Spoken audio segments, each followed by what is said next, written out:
Hi, so in this video I did an interview with Dr. Keith Witt about narcissism and emotional immaturity, particularly as it relates to an integrally informed perspective with the 4 quadrants. I asked him a series of questions, mostly to do with the family system and also what it's like to be on the receiving end of narcissism and emotional immaturity. I offer my takes as well in terms of my approaches with my clients and inquire into his approach when working with different individuals, couples, or families. Dr. Keith Witt is a psychologist and he has his PhD and he resides in California. And he has the School of Love program that he offers. He's written over 10 books with a host of different topics, integral mindfulness, and the attuned family. He's been very much a thought leader. He's spoken at TED Talks and educated other individuals, and I come across his work on Integral Life originally, and there he does different podcasts and different education, psychoeducation, in terms of his approach and modalities. And he comes from an integral informed perspective, primarily from Ken Wilber, an expert in integral theory. Keith Witt is a PhD psychologist that takes integral theory and he applies it in terms of working with individuals, couples, and families. I've been educated in integral myself and interested in this topic for several years. In this interview, I walk through different questions, inquiring how Keith Witt thinks about different aspects of the psyche, particularly with cluster B personality disorder, and also with the emotional immaturity that can occur within a family dynamic, particularly with parents. And so we cover a host of different topics, and it's a free-floating conversation, but he gives me a very comprehensive perspective in terms of applying the 4 quadrants. I think it's just a very informative conversation. So stay tuned to this interview of Dr. Keith Witt.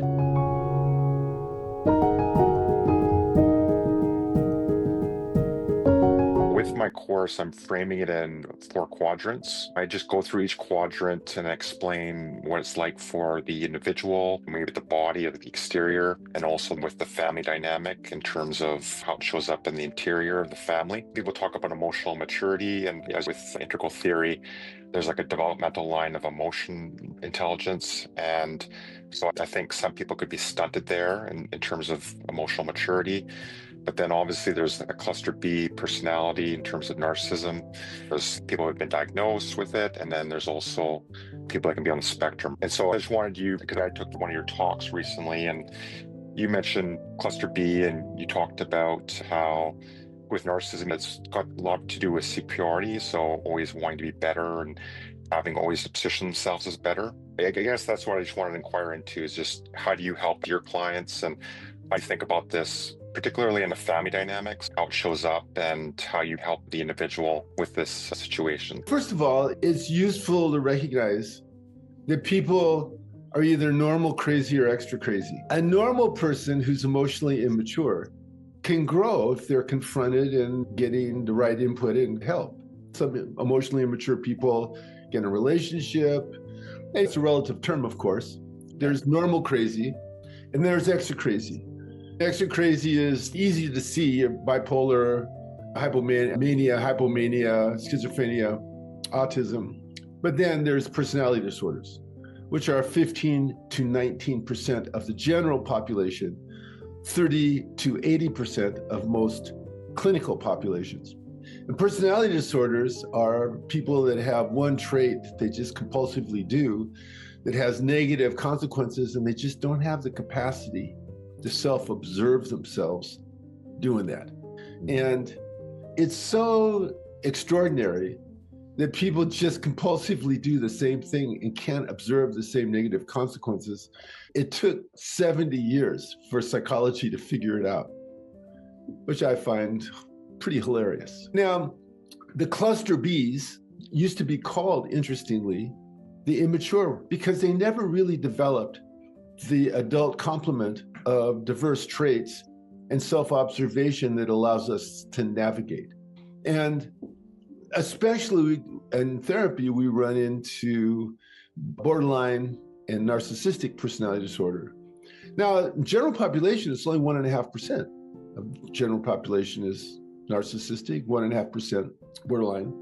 but disproportionately represented in causing problems. What happens in a system is that when you have somebody who has a chronic problem, the system adjusts around that and becomes codependent. And that causes a lot of problems. And systems in general, going into family therapy, 5.5 million years ago, we came down out of the trees, developed a pair bond because a woman needed a guy around who would sacrifice his life for her and her kids. Those families created the ancestral tribes. And those families created hierarchies. The husband and the wife or the mates, and then the kids. These hierarchies were two different kinds. Growth hierarchies or dominator hierarchies. Growth hierarchies are hierarchies that are fair. They support everybody's development. And dominator hierarchies where somebody dominates with a symptom or with power. To this day, every human institution and every family has some combination of growth hierarchies or dominator hierarchies. Psychotherapy started as an individual treatment, psychoanalysis. Murray Bowen, a psychiatrist who worked with schizophrenics, realized families organize around the schizophrenic and actually support the schizophrenia and adapt to it. He didn't use the word codependent, but basically they were codependent systems. He postulated that if you worked with those systems, you could help people get better. That led to this blossoming of family therapy systems in the mid part of the last century. You got a Murray Bowen system. He encouraged people to differentiate. And you have Jay Haley and Chloe Madonna's doing strategic family therapy. And then you had Salvador Minuchin doing structural family therapy. Salvador Minuchin observed that in a family, if the parents were in charge and coordinated, and if they made it fair, essentially made it a growth hierarchy, everybody did better. That was the organizing principle of his therapy. He would sit down with families, notice the codependence, notice whoever was hijacking the moment, and then work with the hierarchy until you had a mom and dad aligned with each other, in charge with kids, with rules that were fair and caring, that had boundaries that were kind but firm. And as he did that, those families got healthier. And so that's how this arose as a family therapy treatment. And it's still existing. A lot of people do family therapy. I'm sure you do. I do. 30% of my practice is couples, where you're working with the system of the couple. And we all use the strategic stuff, the Jay Haley stuff. And we use the Minuchin stuff, whether we've studied with Minuchin or not. And Richard Schwartz was a family therapist, applies family therapy to people's interior selves. And that's what internal family systems is. Now, when you're in a system and somebody has a problem, and say it's emotional immaturity, okay? Frequent. Let's say you're 18-year-olds, have a kid, you're immature. Yeah. If you're normal crazy, you can get help from people. Personality disorders are highly heritable. 75 to 85% of narcissism is heritable. We're born to be a narcissist or a borderline or a obsessive compulsive personality disorder. If you're a normal crazy, you can receive influence and adjust to have more of a liberation hierarchy in your family. If you're an extra crazy person, wait a minute. Remember, extra crazy people can't observe themselves narcissists can't observe themselves being consistently grandiose and superior and never feeling equal to other people and not being able to receive feedback. Borderlines cannot observe themselves having disproportionate emotional reactions. Paranoids cannot observe themselves being chronically suspicious of other people, and so on. If you're a kid, you got to manage up and handle the parent. If you're a parent, you need to work with whatever capacity your kid has and begin to set the boundaries to make it more difficult for them to engage in the inappropriate behavior and begin the long process of teaching them self-awareness and appropriate traits. So you can learn a different kind of trait. So you can teach a kid to be aware of themselves being disproportionate, being grandiose, and not being able to tolerate being equal, and then learning how to do it, and so on. And there was one study that was done by Lyons Ruth with high-risk kids. And she had a nurse go in every week with these mothers, borderline mothers, incarcerated people. They taught the mothers to do three things: to talk to a kid like they were a regular person, to teach them empathy, People feel bad when you do this thing to them. And I teach them problem solving. If there's a problem, don't create drama around it. Do problem solving. Those kids had 40% less conduct disorders 15 years later. So there's some evidence that if we organized the family, that it ameliorates some of the effects of a personality disorder. Narcissism is very popular right now because the world is being dominated by a specific narcissist, Trump. And I always wondered that an open question for me is, what do you do with a narcissist when you make them the most powerful and important person in the world? Probably nothing good. Stalin had paranoid personality disorder. He just kept killing people. To the day he died, he was killing people. Every personal assistant he ever had, he killed. He was going after the Communist Party. When he finally dropped dead, he'd killed 20 million people. Trump will continue to do as much power grabbing as he can. In a family, when you teach people how to handle somebody, you teach them, first of all, to be aware of what your reactions are. When someone's acting badly, you feel like saying, stop it. Stop acting badly. Don't you see how you're hurting me? And when a person can't, you go, God, is to raise your level of emotional intensity. You do this with kids, sometimes with parents. And you want to snap them out of it. Look, I want to have a talk with you and teach you what's going on. Never works. So in therapy, we teach people how to handle extra crazy people. For instance, with narcissists, you learn how to manage them. There's times when you can relate comfortably with them, and then when they have to demean and withdraw from you, don't take it personally, create some space, wait until they've calmed down, and then go back to whatever your agenda is. And we spend a lot of time, us therapists, teaching people how to handle extra crazy people, whether it's sisters, brothers, sons, daughters, fathers, mothers, grandparents. Okay. Maybe one question is, you said that there's awareness, like they don't really know what they're doing necessarily. Right. I guess some of what I've heard or read is that they might know what they're doing, but they don't really care. There's a notion of cold empathy, like they can usually figure things out, but I guess you're saying they don't necessarily have that insight, or like there's something missing and they're wired different. Yeah, it's neurological. They've seen deficits, for instance, with psychopaths, antisocial personality disorder. There are deficits in the paralimbic system that can be observed. You can be aware of other people and still exploit them, which is psychopaths, but also you can do that more deliberately if you're a narcissist. You just don't see yourself doing the same negative thing with the same negative results. When someone challenges you on it, you come up with rationalizations, defenses, and so on. It doesn't register as a problem. Most people, when they come to therapy, normal crazy people, they'll tell you a symptom. I'm depressed, I'm anxious, something like that. And that's the problem. A narcissist comes into treatment because of the results of their problem. People don't realize how superior I am. People are not giving me the respect that I am due. They don't come in and say, oh yeah, I'm chronically grandiose and I can't feel equal with other people and it's causing me problems. It makes it very difficult to deal with them. Most of the personality disorders are treatable, but it's difficult and takes a long time. You have to install circuits in somebody's brain, self-observation, self-regulation circuits, and gradually build an emerging awareness of the new traits that they need to practice and the inappropriateness of the thing that they keep doing chronically over and over again. Oh, I see. You mentioned Bowen family therapy, right? And so clients come to me and they're usually having challenges with their parents or in-laws.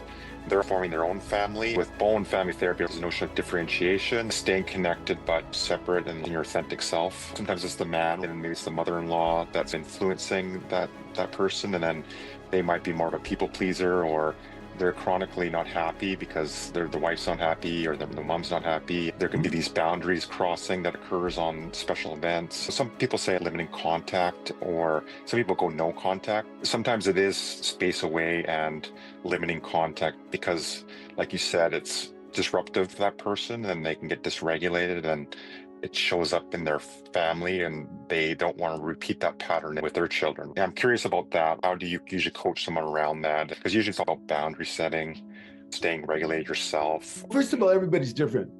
These categories help us understand the territory. As if I understood deserts, I could go to one place in a desert and go to another place and I wouldn't be familiar, but I understood the territory. It's like that with family systems. Usually when someone has a symptom like grandiosity or entitlement, things that we see, sadism, they get upset, like the borderline thing, disproportionate reaction. All of a sudden, they take offense and they want to attack somebody. That's destabilizing. And generally what happens is people learn how to be codependent. They teach people like that, treat people like that like normal crazy people instead of like extra crazy people. It's interesting, the whole emotional immaturity. I like that frame, because what do you do with a 4-year-old who's giving you a hard time? You don't try to reason with them, because good luck with that. What you do is you say, this is what I'm going to do. If you don't stop screaming, I'm going to pick you up and carry you to your room. 1, 2, 3, pick you up, carry you to your room. And the more you can do that in a firm and kind fashion, the better. And so you do the same thing if you're dealing with the mother-in-law. Mother-in-law gets drunk and goes off on people. So you say, you can come to Seder Christmas dinner, but you can't drink. So if you're going to drink, I don't want you to come. Okay? You can say it's another thing. Say she chronically insults people. So she starts insulting you or your kid or your wife. You go, look, it's not okay to put people down. You can't say that around here. So you just stop. And if you don't stop, I'm going to leave or you're going to leave. And they'll either stop or they don't.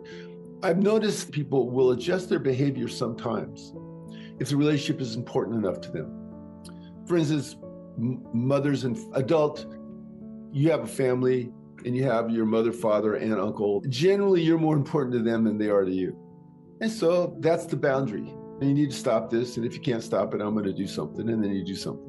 In as matter of fact, in as kind and firm a fashion as possible. Now, this could take many forms. And what you're doing is you're orienting yourself to whoever has the symptom. It's either they have the symptom and they can work on it. You can ask somebody to get in therapy and then get in therapy and work on it. Normal, crazy people grow. You can offer to be in therapy with them. Why don't you and I go see my therapist together? If they're extra crazy, then you don't want to do that. I don't want somebody to bring their extra crazy mother-in-law into treatment or their extra crazy daughter into treatment. I've tried that. I've been doing this 50 years, maybe 75,000 therapy sessions. I've done a lot of these things. Those sessions don't go well. Why? Because the extra crazy person hijacks the session and you spend the session just trying to manage that. It's a different work when you make those discriminations. It's useful to understand this stuff is heritable. People don't say my mother-in-law or my father-in-law has a personality disorder. They say, she's a bitch. He's an asshole. If you're in a group and there's confusion, upset, and conflict, there's a personality disorder in that group, and that's a family as a group. Rather than waste time trying to engage that in any kind of hostile way, kind of have radical acceptance that's happening, and now use your agency as a human being to set the boundaries around you so that you don't allow bad behavior in your presence. My family of origin, my mother had borderline personality disorder. I set some boundaries, and then there were certain behaviors that didn't happen around me, that did happen around my brother, because my brother didn't set the boundaries. I see. And you mentioned earlier about inner family systems, and sometimes with my clients, there's the notion of the inner child, or we have these different parts of the self. And so when they're around family, it's likely that these inner parts are getting triggered, or this inner child that they have, and maybe expectations that they still maybe want that family or their parents to care for them or love them. But then sometimes people talk about like the notion of the adult self versus the child self, and manage your expectations. If you, like you said, radically accept this is the way your parents are. I think it's not easy. You almost have to grieve that childhood and the things you no longer have, or accept that maybe your parent just isn't able to do that. Does that make sense in terms of if they are still wanting that relationship with their parent and they can't provide that, they're likely to get triggered, then there's that explosion and that feeds the cycle, right, in a negative way. Yeah, what do you think about that, I guess, in terms of parts work and the system you're mentioning? First of all, that's exactly right. When we're around our family of origin, we have endless learning, relational patterns that go back to birth that we've developed with these people. So they trigger those patterns. Every state of consciousness that we have has a different self. Until we individuate to the point where we can observe ourselves shifting from the self to state. This is why you talked about the quadrants. which is a good way to evaluate the present moment. This is why states are super important. Quadrants, levels, lines, states. Crazy is a typology system, just like masculine and feminine. These states get triggered and you begin to find yourself engaging in archaic patterns with different family members. If you don't observe it, the pattern takes over. If you observe it, then you have choices and you can choose to do something else. And part of what you said earlier, I think is really important. Most people try to be good parents, just like normal crazy people try to be good parents. We grew up in a family where an immature parent, where we got injured by neglect or abuse, but they were still trying. We always have a vision of that ideal parent that we want to have. We have it at 10, 20, 30, 40, 50, and 60. If we have a parent that is just not going to deal with their stuff, which happens a fair amount, part of what we do is grieve that idealized parent. We grieve that parent in psychotherapy, where we have to face the fact, yeah, my mom loves me, and periodically she's going to say something cruel because that's what she does, and she'll have a disproportionate level of anger when she's saying that level of cruelty, and she's not able to observe that or change that. And that's my mom. Or my dad is going to start trying to bully me. Or my dad is going to go real quiet and not tell anybody what he's thinking or feeling. And when I ask him about it, he says, leave me alone. At some point, you recognize that person is not going to address that issue. And you're grieving the idealized parent that you always carried around inside that was able to catch those sadistic impulses and regulate them, that was able to stand up and assert rather than collapse. And that's hard. But in Integral, we talk about how in the include and transcend process, that for every developmental step that you take forward, you're leaving the death of a previous self. There's grief that we have to deal with periodically, the losses, the normal losses of life. And that's one of them that people often have to address in therapy when they discover that their parent will not be able to be the kind of parent they always wanted them to be. Do you think part of that is that you obviously grew up in this family and you might suppress it, and then later in life, I think intellectually might understand what's going on sometimes, but then emotionally, you're still maybe enmeshed to some degree, or you explain away. A lot of my clients gaslight themselves. There can be a lot of self-doubt. Because over time, if you're in that receiving end of that dynamic, they tend to make it about you and that you're the one that's causing this, or they're shifting blame, they're deflecting. And so sometimes a lot of people feel like they're the problem. That's where I came from, thinking I have this anxiety. Why does my family not get this? I try to explain it to them, and you do all these things, you read these books, and why don't they get it, right? And I think it really takes some time, right, to usually get to that point where you grieve that, like you mentioned. If you're around somebody that causes you distress, you seem like a normal crazy person to me. Thanks. You go, what's wrong with me? The whole inner critic thing is a necessary developmental step. It's a stepping stone and an important one. We developed a capacity for shame at around 11 or 12 months. It's a necessary capacity because we can feel separate and distressed if somebody's disapproving of us, and that's how social learning takes place. And around 2, when we develop a theory of mind, we can observe ourselves and then feel ashamed if we observe ourselves violating a value. The values line of development, the moral line, there's the values line and the moral line of development. They continue to go, but there's always this process of our nervous system observing us. If we violate a core value, we'll feel one of the shame emotions, guilt, shame, embarrassment, that kind of stuff. And a winning strategy for kids is to observe themselves violating the norms of the family. And if the norm is always defer to dad, okay, I feel guilty when I don't, or always defer to mom, feel guilty when I don't, or the norm is don't think about myself first, think about somebody else first. If you observe yourself violating that norm, you feel ashamed. And then now we get this interior force that talk to it. It's a critic. The big mistake that a lot of people made in the 20th century is we gotta get rid of those critics. No, that's not how nervous systems work. Nervous systems don't get rid of anything that's associated with survival. We need to teach those critics how to be more effective and kind critics. We need to teach them how to be coaches. And so a lot of what we do in psychotherapy is we identify the critic and turn it into a coach. helping the person be better, because that was the original purpose, that interior force. My book, Waking Up, one of the first books on integrally informed psychotherapy, I said there's three things that therapists do. They remediate symptoms, enhance health, and support development. And the way they do that is they relate, they teach, they inspire people with visions of themselves being better. They confront unhealthy stuff. They interpret patterns that people have, and they direct. They say, I think this is healthier and this is less healthy. And if you take all the stuff that therapists do, basically it's those things. Yeah. And the more you practice psychotherapy, the better you get at doing that with different types of people who are in different states of consciousness and in different developmental levels. And the more you learn how to do it through all 8 zones and all 4 quadrants. And that's integrally informed psychotherapy. Okay, that makes sense. And I guess one question is in Bowen, right? He has a concept of the projection identification process. Every family has a shadow or the unknown parts. There's notion of like these roles that get assigned to kids, right? That there's the golden child or the scapegoat. They project that onto the child. I'm sure you've seen this where they bring their child and say, fix my child. And I've come to learn that it's usually more to do with the system. Obviously, there are kids that have dispositions that perhaps do have issues, behavior issues.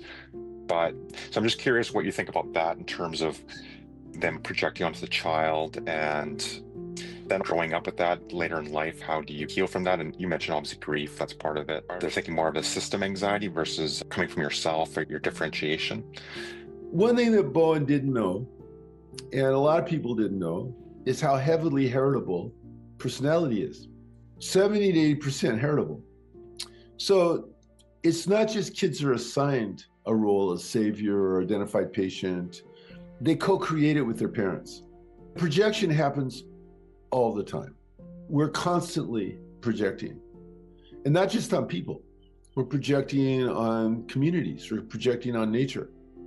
It's always back and forth. If you do spiritual practice, after a certain number of years, what you're seeing around you is yourself, because I'm everything. And part of this is particularly my incarnation. Going back to the Bowen system, Bowen recognized, not just in the nuclear family, but intergenerational. You talked about constellations. I like Hellinger's conceptualizations about it, and I use some of his stuff in my work. Bowen saw that the connections between people had their own quality, and that if it was a certain kind of distress, there were certain predictable things that would happen. If there was a difficulty connecting, if there was an over-connection, if there was an over-identification. Now, projective identification is a particular defense. Everybody uses it, but it's used on steroids by borderline personality disorder. Projective identification, you take whatever is bad about you, negative, destructive, and you project it on somebody else and you attack them. And as long as you're attacking them for that, you're protecting the emptiness inside you. If I was grandiose, I go, oh, Blake, you're being grandiose. You're being grandiose this way and this way. So it's projective identification. Now, that's one of many defenses. The useful thing with Bowen is that we do absorb people around us. Also, we absorb culture. When it comes to personality, interestingly, they have not been able to, so 70 to 85% personality is heritable. The research hasn't reliably been able to say where the rest comes from. You think it'd be family of origin. It doesn't come out in the research. So it's some alchemy of culture, the time that people are raised, the experiences they had. Their family of origin matters. A couple of parents trying to make a growth hierarchy and continuing to work at that makes a difference. Treating their kids in the way that I mentioned earlier, treating them like regular people and teaching them empathy and problem solving. Okay, those kids do better. Family is risk factor for a lot of problems. Even if it doesn't cause it, it can make things a lot better. And healthy families are difficult in today's age because the pair bond has changed. This is the first time in history we have millions of couples with equal power. How do you arrange a family under those circumstances? At least during the patriarchy, the structure was in place, not anymore. Now, I'm not saying that that's a good thing. I like the current arrangement, but it really requires mothers and fathers, couples, to be more mature, to be more self-aware, to make an effort to take care of their friendship, their love affair, and their ability to solve problems, as well as to share the responsibilities of creating growth hierarchies in their systems. That's very challenging. And so that's one of the reasons that half of marriages end in divorce and why neurosis is a growth industry. No, I see. You mentioned family constellations, and one part he talks about the hierarchy of love.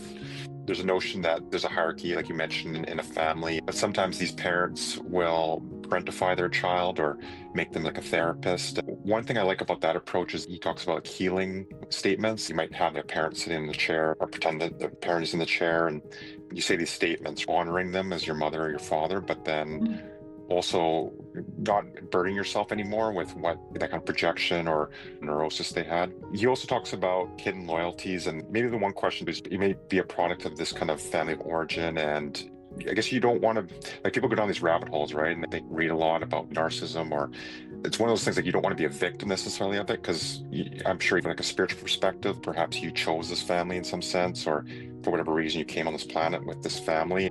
Not to say that you're responsible necessarily the way a parent has mistreated you, but at the same time, all you can do is really take responsibility. You don't want to make a identity of it, because I know some people out there, they feel like a victim of the narcissist or the personality disorder. And does that make sense? Like, how do you...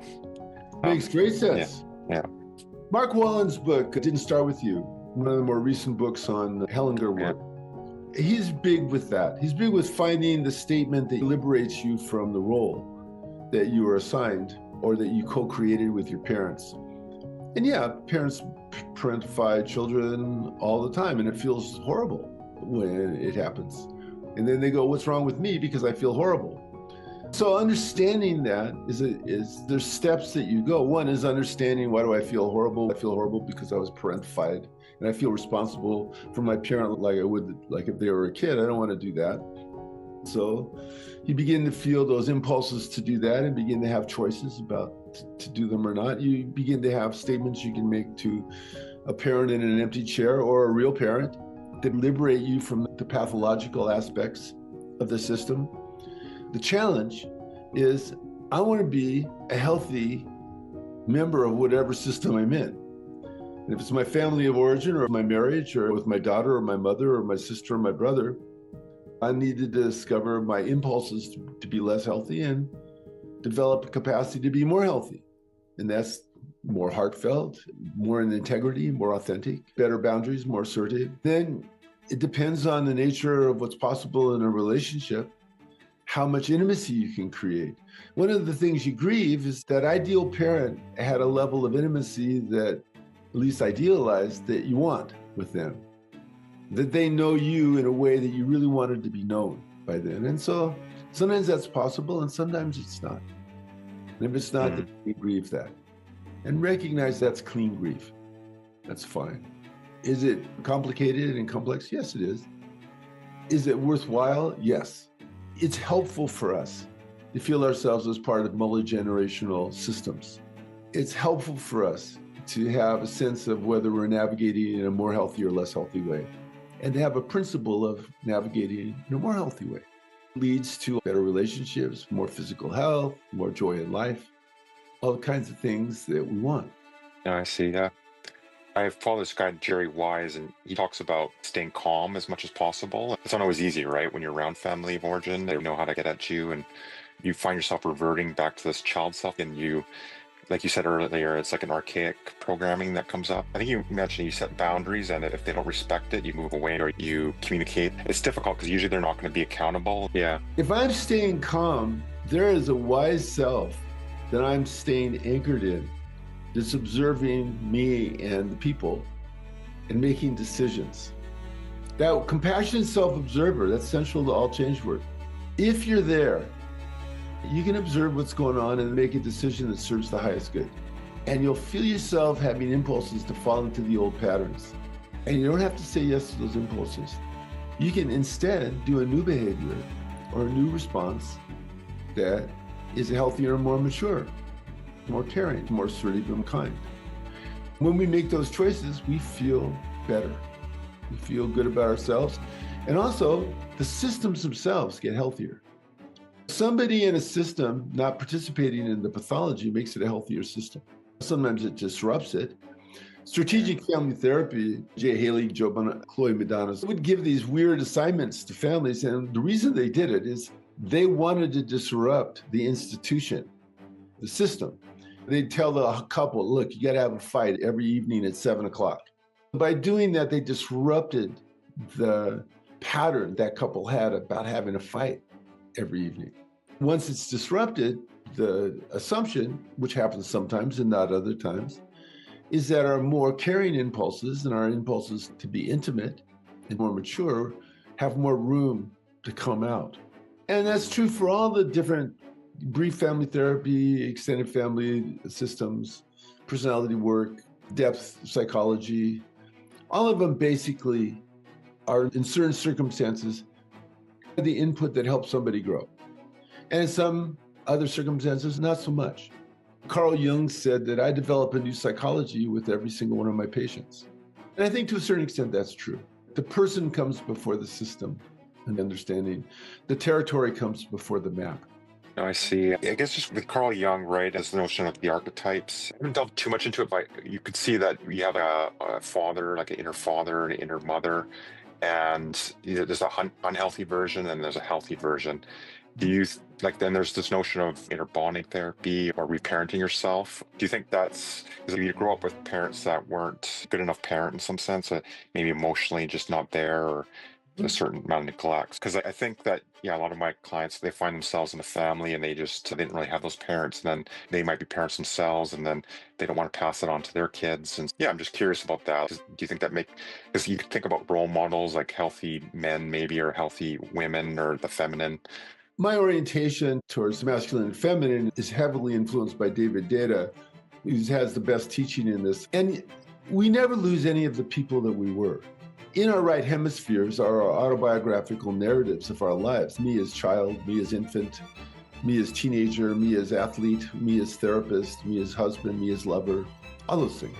All those autobiographical narratives are alive. This is what narrative therapy is based on. Since we're humans, there are certain forms that resonate with us. For instance, we're all born with 6 moral foundations. Culture teaches us what they're going to be. Integrity, loyalty, sanctity are 2 of them. And fairness and caring are 2 of them. Out of this comes, I was treated unfairly, or that kid, that part of me, I have difficulty, I don't like this part of me, that kind of stuff. As you cultivate the compassionate witness, everybody has this, okay? Richard Schwartz's internal family system called it the self. Carl Jung called it individuation. Murray Bowen called it differentiation. Freud said the ability to love and work. Well, who's loving and working, Freud? There's a mature ego. In current integral studies, we're talking about ego development. Though you can, because of the nice thing about an integral psychograph is we can see how somebody can be high on one line, say the self line, but maybe lower on the integration of defenses line, something like that. So ultimately, it's our responsibility to organize all that stuff. I have a thing on my website. For a while, I did these joke videos called Therapists in the Wild. And one of them was, who's driving your bus? Because things, okay, you got a bus with everybody that you've ever been on it. And the question is, who's driving?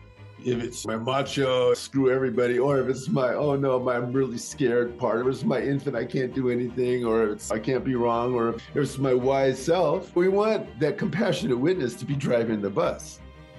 And so if that happens, everybody behind is a cacophony. You're also a choral director, trying to get everybody to sing together in tune. It's our job to do that. If there's some part of us that just chronically sings out of tune because it's just always feels angry or unhappy or sad or anxious, our job is to go get connected with that and help that part feel secure and loved and find their spot and support them in their spot. Now that's inner parts work, and everybody does it. Psychosynthesis, people call it subpersonalities, and the Gestalt people did it out of dreams, and Richard Schwartz does it out of firefighters and exiles. All those systems are great. I'm just interested in what system appeals to my client. They are, Jung's system, he brought the spirit and sanctity into the psychotherapy.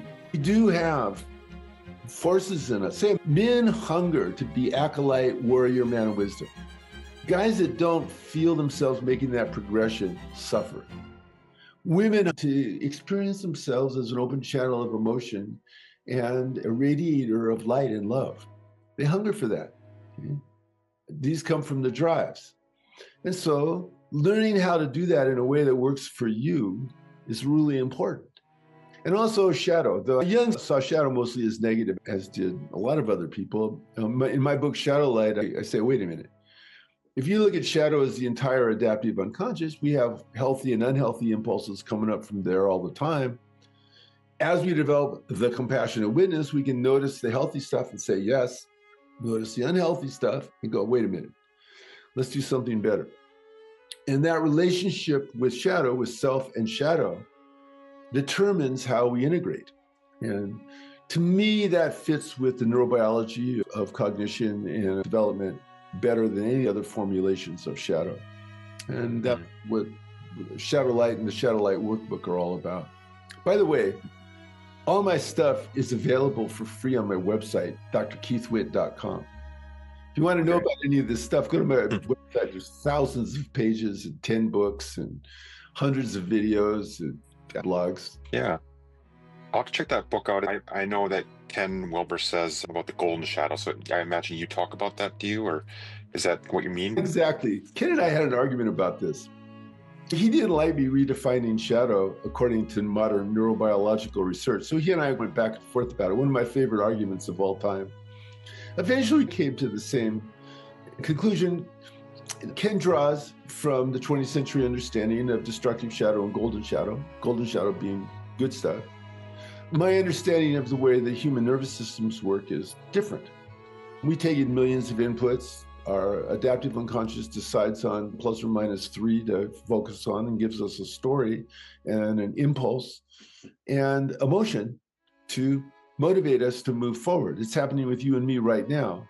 Our conscious awareness is anywhere from 1/10 of a second to a second behind what our unconscious is giving us. If we're feeling secure and socially engaged, generally those are positive impulses and positive stories. If we're feeling threatened, they're generally defensive, and we get distorted.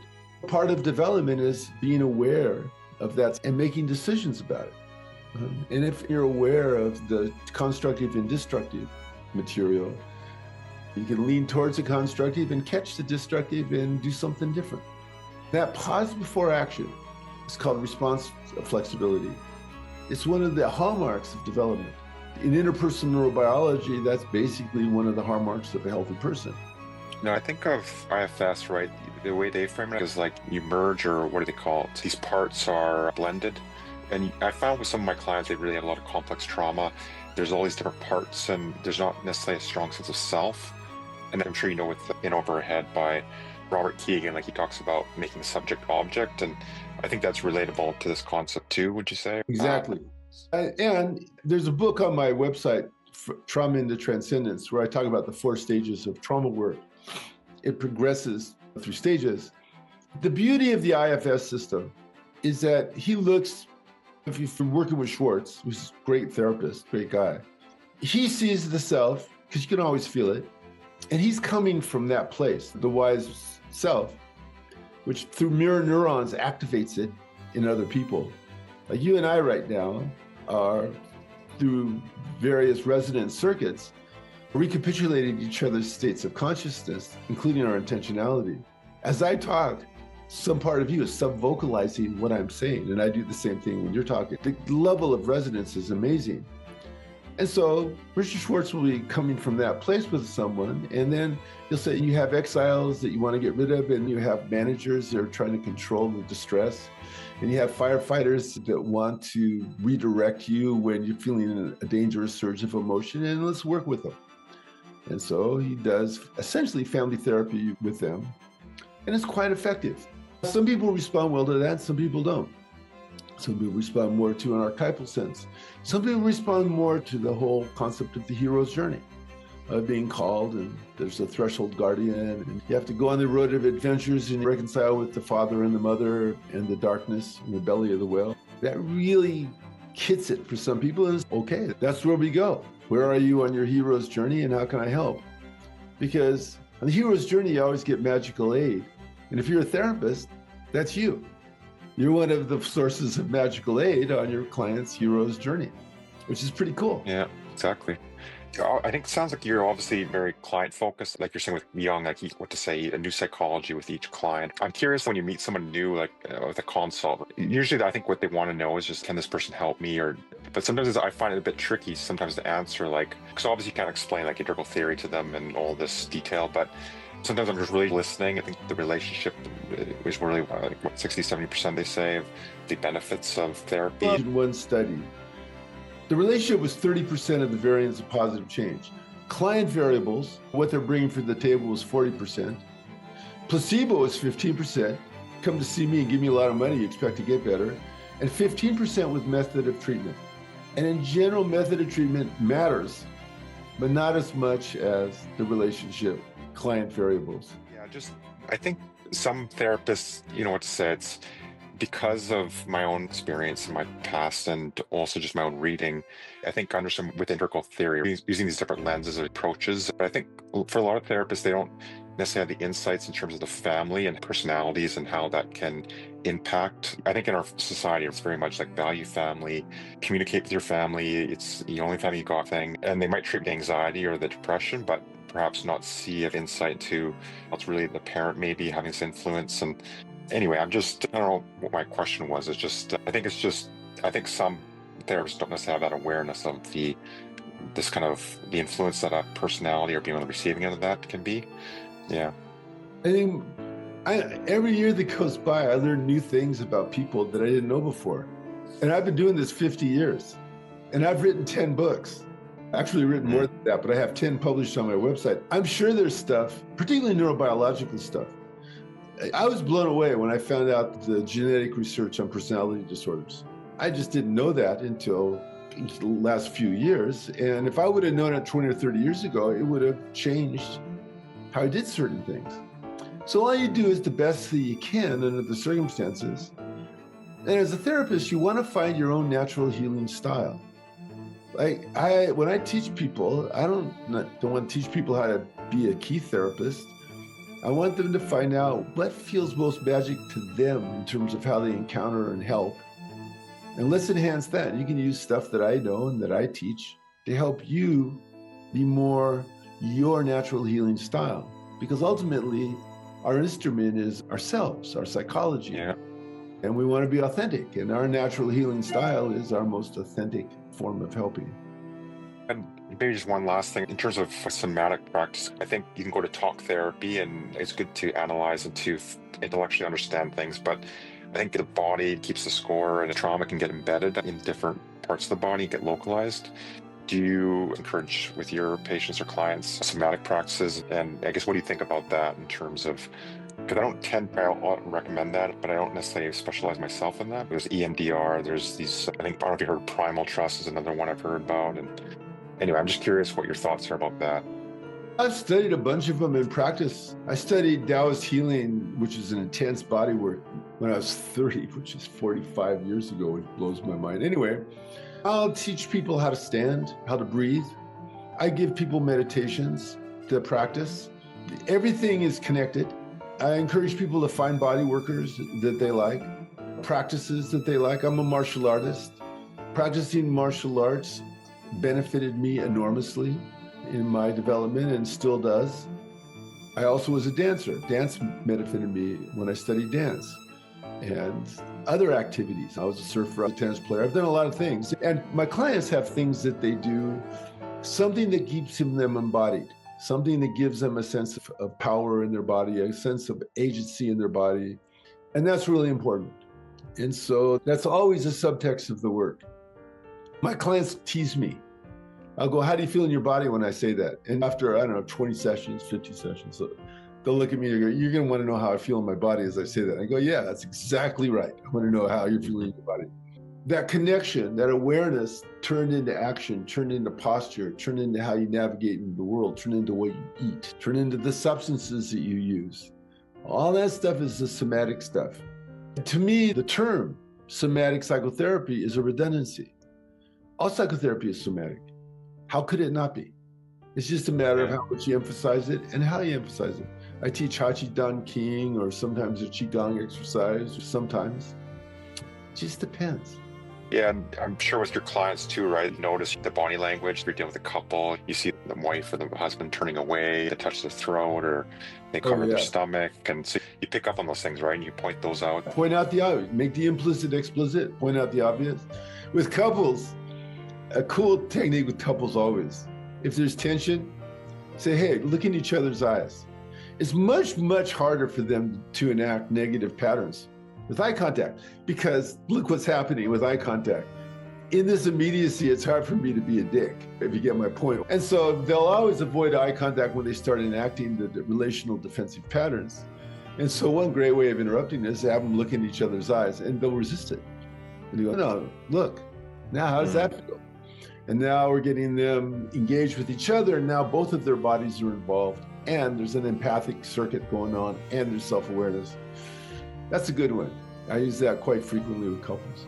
Do you like Gottman? Do you ever use Gottman's? That's usually the framework I use with couples. I love him. I did a workshop with him once, told him at the end, I said, I studied a lot of systems, John. Yours has the most good stuff and the least bullshit of all the systems. He smiled because he knew he was right. He's done the research. He had the rare gift of not having a horrible intuition when it came to couples. His hypotheses never worked out, but so he would go test them, and then he would find out what really worked. When I'm quoting couples research, probably half of it is coming out of his lab. Now, the other half is coming from all the other social research that we see. It's very practical, and I love him a lot.